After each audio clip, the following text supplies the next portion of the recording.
خواب ہوتے ہی دیکھنے کے لیے ہیں۔ دوستوں، یہ جملہ آپ نے اکثر سنا ہوگا، لیکن کیا کبھی آپ نے ایسے لوگوں کے بارے میں سنا جو خواب دیکھ کر کسی جگہ پر حکومت کرنے کا ارادہ کر لیں؟ دوستوں، آج میں بتاؤں گا آپ کو ایسے ایک سلطان کے بارے میں جس کے خواب نے اس کی تقدیر بدل دی۔ السلام علیکم ناظرین، میں ہوں بلال مرزا اور آپ دیکھ رہے ہیں ہسٹوریکل ورلڈ اینڈ انفو۔ سن 1254 میں پیدا ہونے والے عثمان غازی ارطغرل غازی کے بیٹے اور نہایت بہادر انسان تھے۔ یہ 13ویں صدی کی بات ہے جب رومن ایمپائر یعنی بازنطینی سلطنت آخری سانسیں لے رہی تھی۔ اسی سلطنت کی ایک چھوٹی سی ریاست سوغوت کے ترک سردار عثمان غازی بھی تھے، جنہوں نے سلطنت عثمانیہ کی بنیاد ڈالی۔ کیرولین فینکل اپنی کتاب میں لکھتے ہیں کہ ایک روز عثمان غازی نے خواب دیکھا کہ ان کے سینے سے ایک درخت نمودار ہو کر ساری دنیا پر سایہ ڈال رہا ہے۔ انہیں تعبیر بتائی گئی کہ جلد ہی خدا کی جانب سے انہیں اور ان کی اولاد کو تخت شاہی عطا کیا جائے گا، اور پھر ایسا ہی ہوا۔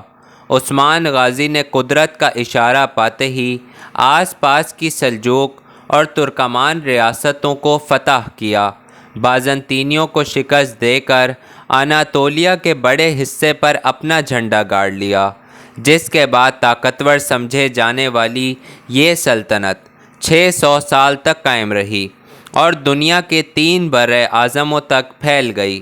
عثمان غازی کے جانشینوں کی نظریں یورپ پر تھیں۔ انہوں نے یونان کا دوسرا بڑا شہر اور سربیا پر اپنا جھنڈا لہرا لیا، لیکن استنبول کی فتح عثمانیوں کی تاریخ کا سنہرا باب بن گئی۔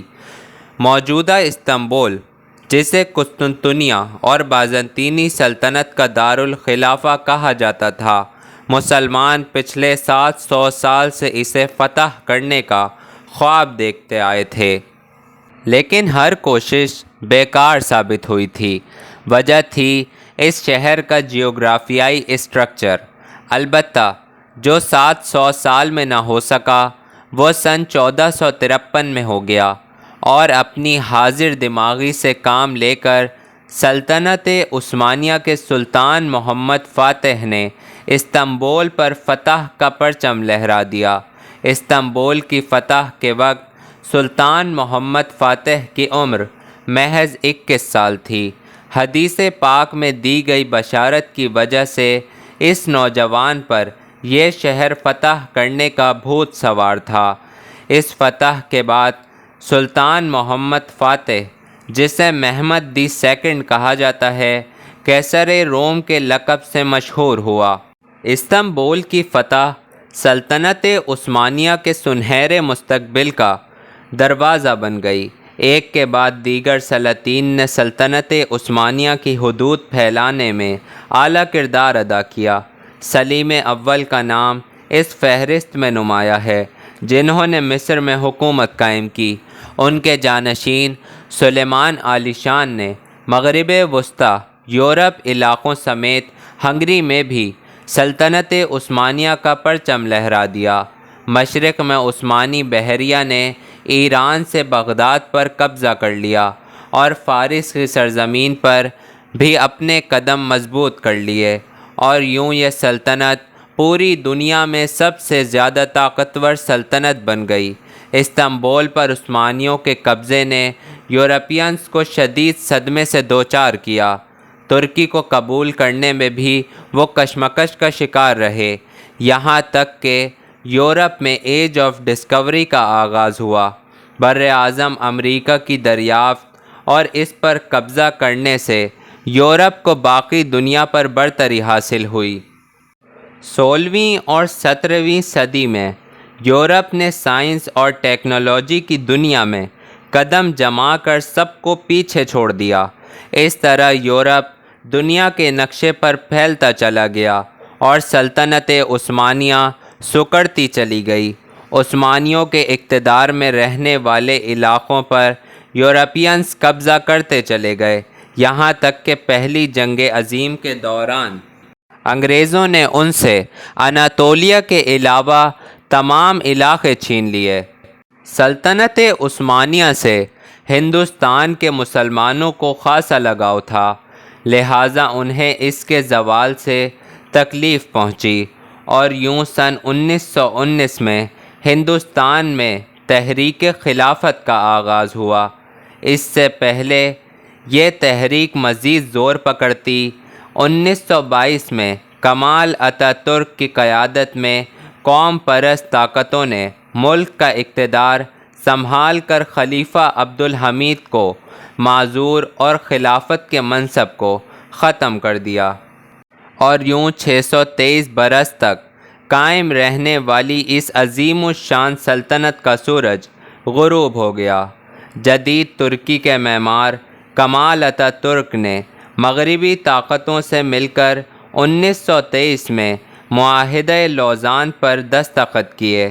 اس معاہدے کے تحت خلافت عثمانیہ ختم کر دی گئی، اور تینوں براعظموں میں موجود اس خلافت کے اثاثوں اور املاک سے بھی دستبرداری اختیار کر لی گئی تھی۔ یہ معاہدہ پہلی جنگ عظیم کی فاتح قوتوں نے آپس میں ہی طے کیا تھا، اور دستخط کمال اتا ترک نے کر کے مہر لگا کر تصدیق کر دی تھی۔ اس معاہدے کے تحت ترکی کو یورپی ممالک کا محکوم بنا دیا گیا، اور اگلے 100 سال تک اس معاہدے کو نبھانے کا پابند کر دیا گیا۔ 2023 میں یہ معاہدہ اپنی مدت پوری ہونے پر ختم ہو رہا ہے، جس کے بارے میں ترک صدر طیب اردوغان نے کہا ہے کہ ملک کو اگلی صدی کے لیے ایک نئے آئین کی ضرورت ہے، اور یہ صدی 2023 میں شروع ہوگی، جب ترکی 100 سال بعد معاہدۂ لوزان کی پابندیوں سے آزاد ہو جائے گا۔ البتہ عثمانیوں کی بادشاہت کے حوالے سے ترکی کی تاریخ دنیا بھر میں کافی مقبول رہی ہے۔ اس حوالے سے کئی ٹرکش ڈرامے دنیا بھر میں مختلف زبانوں میں ڈبڈ کر کے بھی دکھائے جا رہے ہیں۔ دوستوں، حال ہی میں مقبول ہونے والا ڈرامہ ارطغرل غازی کورولوس عثمان، جس کے سیزن 4 کا شائقین کو بے صبری سے انتظار ہے، اور میرا سلطان پاکستان میں دکھایا گیا، جسے نہ صرف بے حد پسند کیا گیا بلکہ اس ڈرامے سے جڑے تمام کرداروں کو بھی مزید پذیرائی ملی، جبکہ پاکستانیوں نے ٹرکش اداکاروں کی آمد کے موقع پر ان کا پرجوش استقبال بھی کیا۔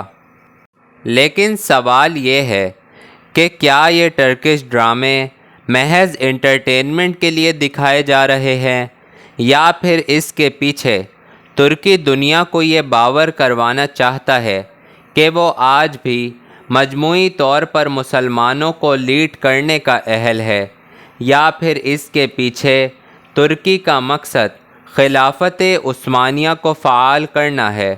اس سب کے سوالوں کا جواب تلاش کرنا فی الحال مشکل تو ہے، لیکن یہ بات حقیقت ہے کہ سلطنت عثمانیہ کا دور مسلمانوں کا سنہری دور تھا، اور اس میں کوئی حرج بھی نہیں کہ اس دور کو یاد کر کے ایک بار پھر مسلمانوں کو متحد کیا جا سکے۔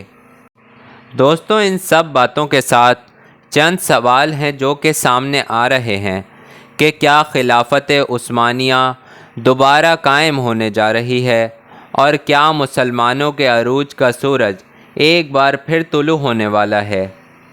دوستوں، اس ویڈیو میں ہم نے آپ کو بتایا کہ کیسے خلافت عثمانیہ کو عروج حاصل ہوا اور کیسے اس کا زوال ہوا۔ دوستوں، خلافت عثمانیہ کیسے ختم ہوئی، اس سب کے پیچھے کس کا ہاتھ ہے؟ معاہدۂ لوزان کیا ہے، معاہدۂ لوزان کی حقیقت، اور یہ معاہدے کا نام معاہدۂ لوزان ہی کیوں رکھا گیا؟ اس معاہدے میں کن لوگوں نے اہم کردار ادا کیا؟ یہ معاہدہ کن لوگوں کے درمیان طے پایا؟ یہ سب معلومات ہم آپ کو بتائیں گے اپنی اگلی ویڈیو میں۔ تب تک کے لیے اللہ حافظ۔ دوستوں اگر آپ کو میری ویڈیو پسند آئی ہے تو ایسی انفارمیٹیو ویڈیوز دیکھنے کے لیے میرے چینل کو سبسکرائب کریں، میری ویڈیو کو لائک کریں اور اسے کسی نہ کسی کے ساتھ ضرور شیئر کریں۔ انشاءاللہ یہ کسی نہ کسی کا مائنڈ ضرور چینج کرے گی۔ تو ملتے ہیں نئی ویڈیو میں نئے انفارمیشن کے ساتھ، تب تک کے لیے اللہ حافظ۔